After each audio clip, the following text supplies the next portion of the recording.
Muy buenas a todos. Vamos a resolver este ejercicio de dinámica de la partícula, que dice, se tienen dos cuerpos de masa 1 10 kilogramos y masa 2 20 kilogramos, situados a ambos lados de un doble plano inclinado y unidos por una cuerda inextensible como muestra la figura. Nos preguntan, ¿en qué dirección se moverá el sistema bajo esas condiciones y cuál es su aceleración? El inciso B nos dice, si se corta la cuerda, determinar qué cuerpo experimenta mayor aceleración. Las superficies de contacto son lisas, la polea y la cuerda tienen masa despreciable.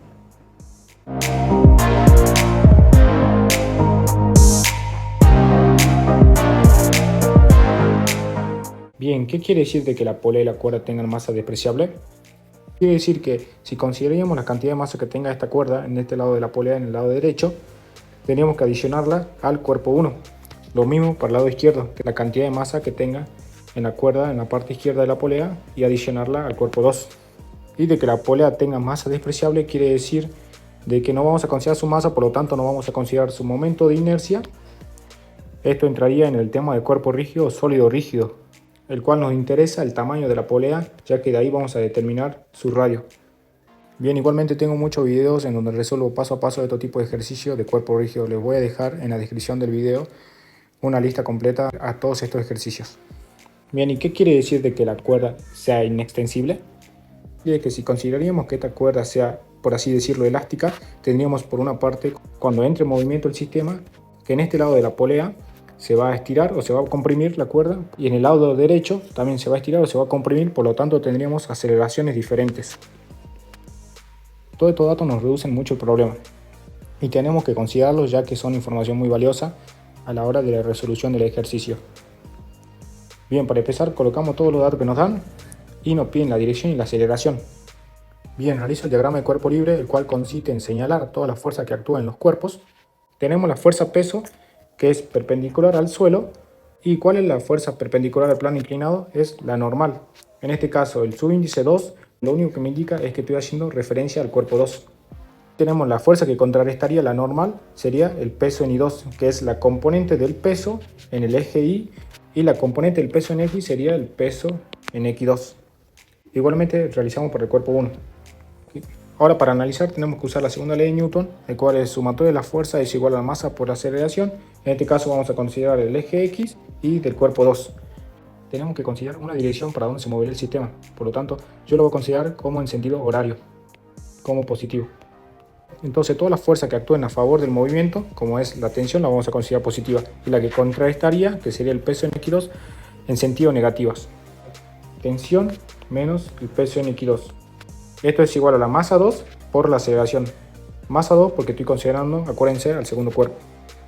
Lo mismo saco para el cuerpo 1, el cual que tenemos, si el sistema se mueve en este sentido como positivo, tenemos el peso en X1 ahora positivo porque va a favor del movimiento, menos la tensión, que sería esta tensión la que ejercería una resistencia al movimiento. Y masa 1 por la aceleración, masa 1 porque estamos analizando el primer cuerpo.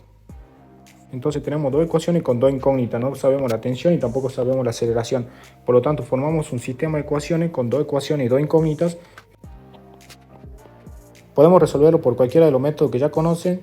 Como ya sabrán, yo lo resuelvo por el método de eliminación y consiste en sumar las ecuaciones.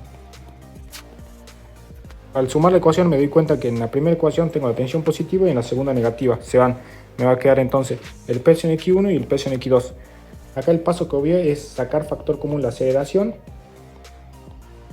y la masa 1 más la masa 2 la paso a dividir. ¿De dónde sale el peso en X1 y el peso en X2? Bien, salen a partir del triángulo rectángulo que formé con las componentes del peso.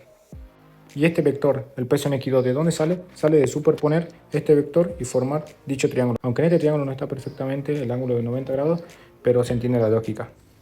Y por funciones trigonométricas tenemos que el seno del ángulo es igual al cateto opuesto dividido la hipotenusa. Si despejamos el peso en X2, nos va a quedar el peso 2, que es masa 2 por la gravedad, por el seno del ángulo que forman estos vectores. Y lo mismo hacemos para el cuerpo 1.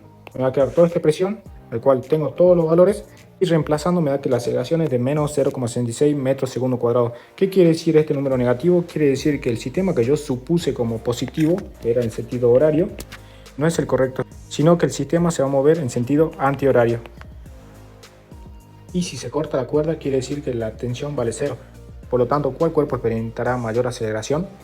Entonces esto lo sacamos a partir de estas ecuaciones, la ecuación 1 y de la ecuación 2, en donde si ya no hay tensión la consideramos como 0 y positivo al peso en x2 porque este cuerpo caería por acción de esta fuerza.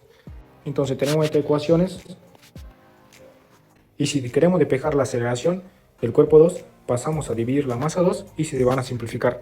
Por lo tanto me va a quedar la aceleración 2 es de 4,14 metros segundo cuadrado. Lo mismo hacemos para el cuerpo 1 y nos da que la aceleración es de 6,29 metros segundo cuadrado y por lo tanto podemos ver que el cuerpo 1 experimentará mayor aceleración al cortarse la cuerda.